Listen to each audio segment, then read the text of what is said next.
So it's day one of post Fire Emblem Three Houses trailer. I took a 3.5 hour bath in the hotel bath, and I'm back from my management conference. Now I get to really sit back and try to I've had the time to process watching the trailer, and now I definitely am very excited about it now. I want to talk about 5 things that I really enjoyed about the trailer. So this video is inspired by 2 reasons. One is, you know, obviously my favorite franchise. I'm kind of, as you can tell, I'm actually kind of glowing now of excitement for the trailer and the game, and now I can really, now that I'm more of in a comfortable setting, I feel like now is a more appropriate atmosphere for me to talk about the trailer. And now that the shock is over, I can actually like get into it. And also, just like all YouTubers, talking about a relevant topic is good for views and analytics. So no shame in that.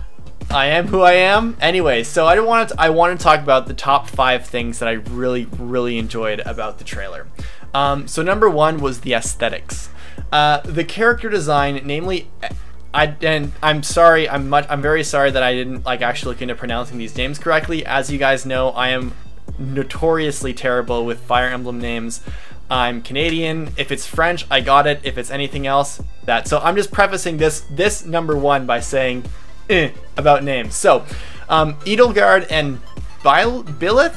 I think Edelgard's outfit is super nice. I find the colors very vibrant and well put together with everything. My favorite part about her outfit, or at least one of them I should say, is her eyes.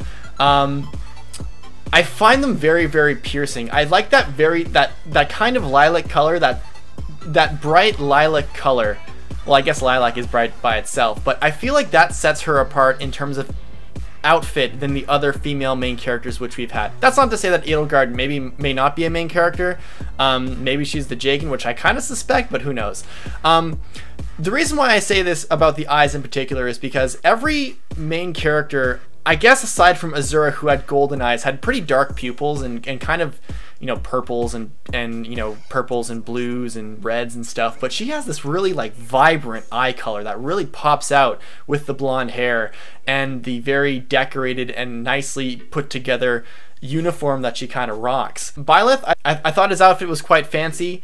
I really like how intricate it looks, but also not over the top. And I'm being quite optimistic about the character design right now, because I remember when Fates first came out, I was pretty turned off by Corrin's outfit and how really overcomplicated it looked and how silly like the no feet thing was. So I like Byleth right now because it seems like very nicely put together. And I like the design. It's, you know, it just comes down to that. I like how he has this kind of like emblem-y, not really an emblem thing, but kind of this design that he has on the chest right there. I like that too. It reminds me of like the old Wyvern design. I can't really say about Claude and the guy with the blonde hair whose head looks like a mop, but I do like how modern the outfits feel compared to Fates and Awakening. And at the same time, while they seem more of like a uniform thing in an army, they are still vibrant and diverse, and I really like that. Another part of the aesthetics that I really enjoyed watching the trailer was the animation transitions. The animation transitions feel like Echoes, but a lot more smooth because they're on the Switch. And the animations, I feel like, are a perfect mix between Radiant Dawn and Kaga's later titles, so Tearing Saga and Berwick Saga. And if you haven't seen the animations for Berwick in particular, I really suggest you do, because they're really nicely paced 2D sprites, but they're so smooth and quick and impactful, and I really felt that kind of feeling when I was watching those animations, even if they were the generic ones.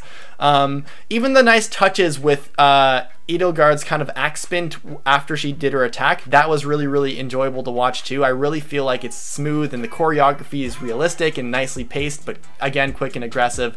And that's a nice combination that I think is going to do, it's like the best of both worlds, where Radiant Dawn was a little bit better than Path of Radiance in terms of like the animation, but again, the GameCube and Wii animations were one of my least favorites in the franchise.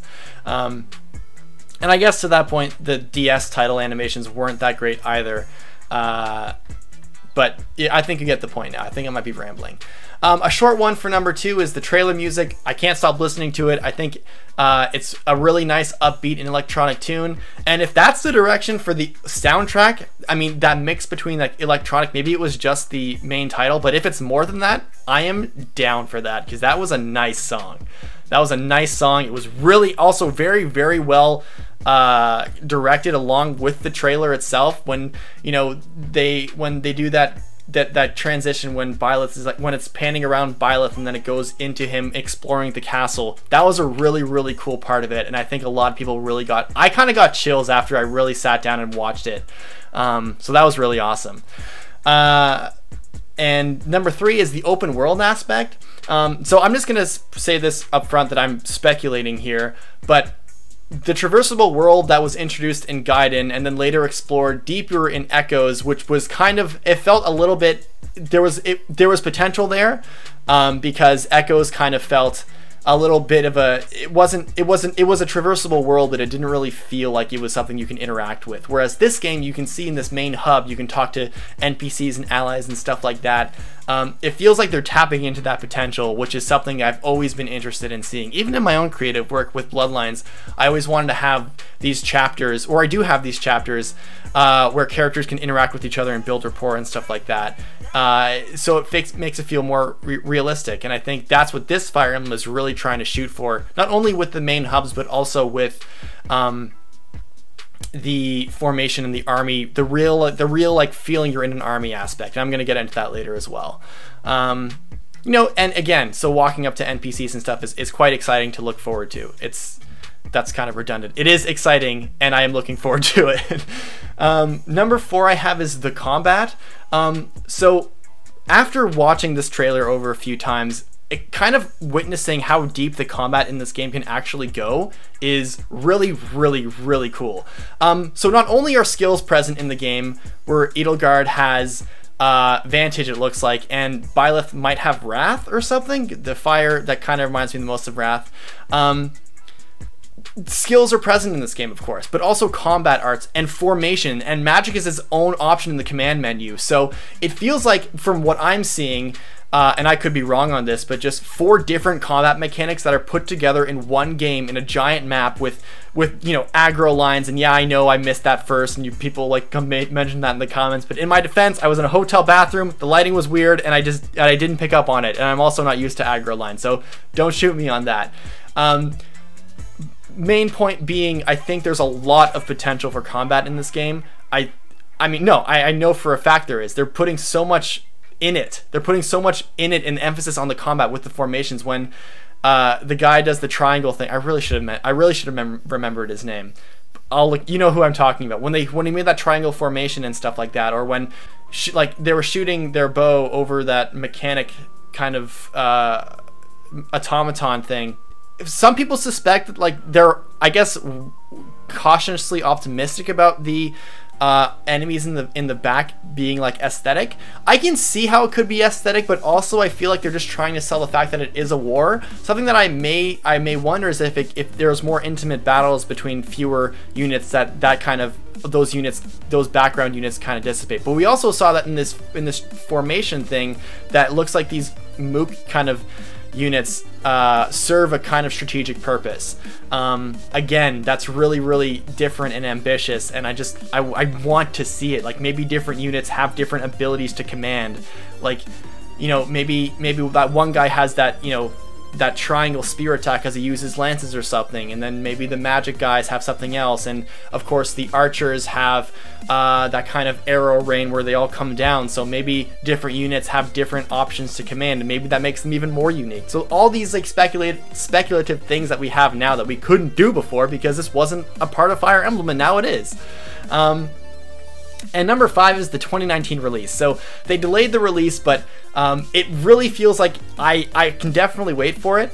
I think you guys can tell how more excited I am when I'm talking about this. I have a stupid look on my face because I'm just really, really excited now. Just thinking about everything and all the combat being put together, and the story seems very ambitious. Well, I mean, that's a very cautiously optimistic thing. The story is ambitious. Fates looked like an ambitious story as well, and look how that turned out. But again, like, the 2019 title makes it seem like they're really putting all their cards into this. You know, they had a bunch of money. Like, Insys might have a bunch of money now because of Heroes and, you know, Fates and Echoes and stuff like that to really make this amazing game. And I'll wait. Like, I'll wait as long as it takes for this game to come out if it's just a really, really great game. And I am already sold on the potential that the combat has, the character design, which is honestly very, very nice. And Edelgard is very deservingly fawned over right now.